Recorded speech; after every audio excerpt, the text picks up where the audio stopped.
Menjadi salah satu tempat terangker di kota Serang.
Ya udah bawa ke rumah sakit. Ya alhamdulillah tidak tertolong, meninggal.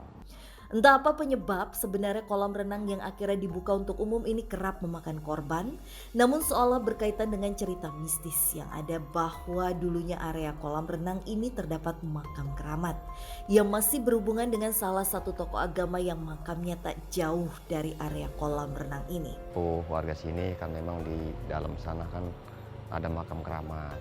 Kalau makam sih ya nggak tahu namanya siapa, cuman di situ tuh memang karena makam orang terdahulu. Ya paling karena di sini kan gabungannya itu dari makam Singandaru. Lantas apakah penelusuran malam ini kami mampu menguak alasan dari berbagai tragedi yang terjadi di tempat ini semasa aktif? Serta benarkah kejadian yang terjadi masih berhubungan dengan makam keramat yang kerap menjadi mitos dari angkernya tempat ini?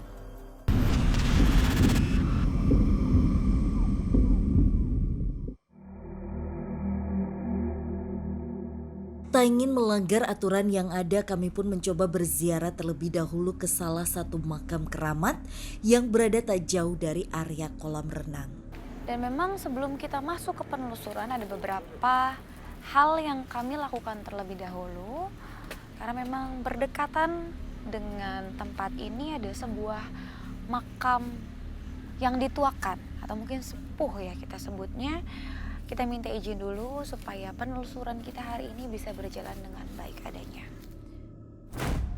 Penelusuran pun dimulai ketika kami memasuki bekas gapura selamat datang. Kolam renang Singgadaru yang ada di daerah Serang, Banten.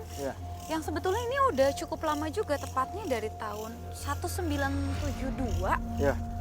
Dari awal masuk, kanan kiri itu disambut sama gapura yang udah identik apa ya? Aku nggak tahu sih itu khas dari daerah mana, tapi yang pasti udah langsung auranya tuh beda aja sebagainya. Berarti memang lokasi ini terbengkalai dengan sendirinya. Betul. Ya sudah lama juga ya Visi sama Tasya. Lihat aja nih di pohonnya besar-besar banget tuh. Iya. Visi, Kenapa? Tasya. Kenapa? Tasya, itu ada sosok deh. Kenapa? Pelan-pelan. Benar saja, seolah disambut oleh sosok penunggu area ini dan Ananda langsung merasakan salah satu kehadiran mereka dan bergegas mendekati sosok tersebut.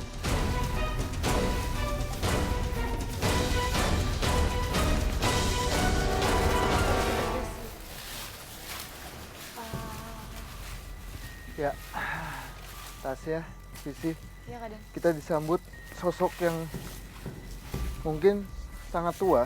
Bisa kita, kalau yang saya bisa bilang adalah Uyut. Dia bentuknya itu adalah sosok wanita, tapi sangat baik sekali.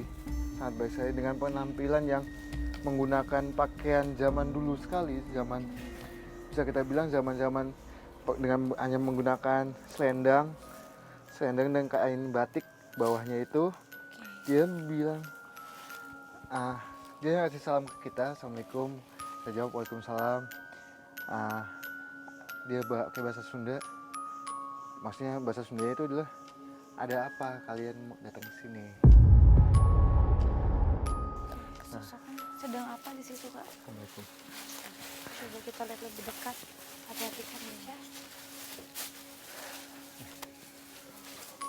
Dia dengan badan bungkuk, tapi dia menggunakan tongkat-tongkat buat pegangan dia supaya dia masih bisa untuk ini. Dia bilang, ya itu. Ya. Dia bilang mau ada apa kesini kayak gitu. Habis itu saya jawab, tadi sempat komunikasi sedikit, saya bilang kami datang ke sini hanya ingin mengetahui soal kejadian-kejadian yang ada di sini. Apakah ada gangguan, ada hubungannya dengan kalian? Saya tanya gitu. Habis itu dia bilang,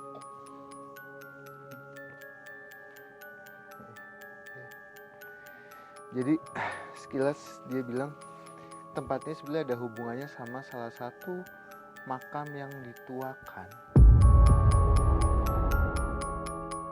Karena yang namanya di Serang itu kan ya banyak makam-makam kuburan-kuburan masalah perbuyutan begitu ya. Di sekitar sini memang katanya ada sebuah makam dari sepuh mungkin ya, atau yang dituakan. Jadi kejadian-kejadian yang terjadi di tempat ini ada hubungannya dengan makam itu atau? Kalau untuk ada hubungannya, dia sih apa ya, hanya geleng-geleng aja. Maksudnya dia tidak mau ngasih tahu soal ada hubungannya atau tidaknya gitu. Kasihan. Soalnya dia emang apa ya, di sini itu sudah lama sekali. Bahkan sebelum ada bangunan ini ya Visi ya. Iya. Sebelum ada bangunan ini itu dulunya adalah makam. Makam apa ya? Makam kayak apa ya, yang paling tua lah, yang tua-tua di sini dimakamkan kayak gitu. Oke. Mungkin Fris nih boleh bantu aku gak? Dulu tempat ini seperti apa semasa aktifnya, Fris? Oke, kalau ke ekolokasi di zaman semasa aktifnya, ini adalah tempat toilet atau tempat untuk mandi cuci bilasnya. Terus juga kita agak ke depan sini. Tapi memang benar adanya yang tadi dibilang sama Kananda.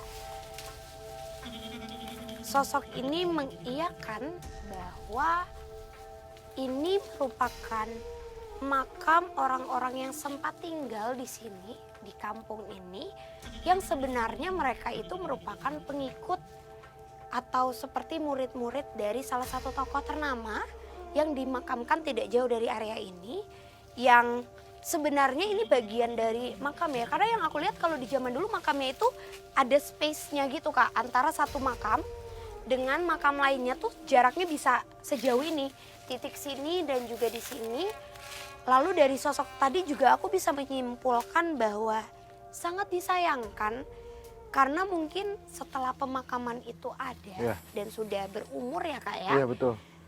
Tidak adanya seperti izin untuk pemindahan atau komunikasi yang seperti perizinan secara langsung ke makam yang berkaitan, lalu dibangunlah tempat ini. Jadi menurut aku perizinannya juga masih belum yang sejelas dan setertata itu, sehingga mungkin sosok di sini kalau yang dulunya sering ngelihat sosok ini kayak ada penampakan di bagian depan sini, ada sosok ibu-ibu yang berdiri, atau ada yang ngelihat seperti sosok laki-laki gitu ya Kak ya, berdiri hanya. Ini kan jalur ya, ini jalan kita menuju ke lokasi.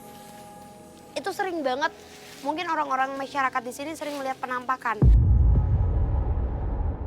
Tapi itu bukan untuk mengganggu Kak, melainkan ada amarah yang kayak bukan marah gimana, tapi kenapa ya bekas tempat terakhir kami, tapi dijadikannya toilet. Itu kan artinya tempat yang kotor ya, tempat yang lembab, kotor, yang sangat disukai oleh makhluk-makhluk lainnya.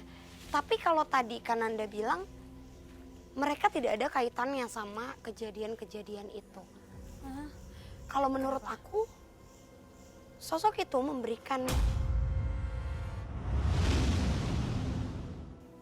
entah itu gambaran atau kilas balik yang singkat, bahwa ada sosok lain yang menyebabkan peristiwa di mana sampai banyak nyawa yang melayang di tempat ini.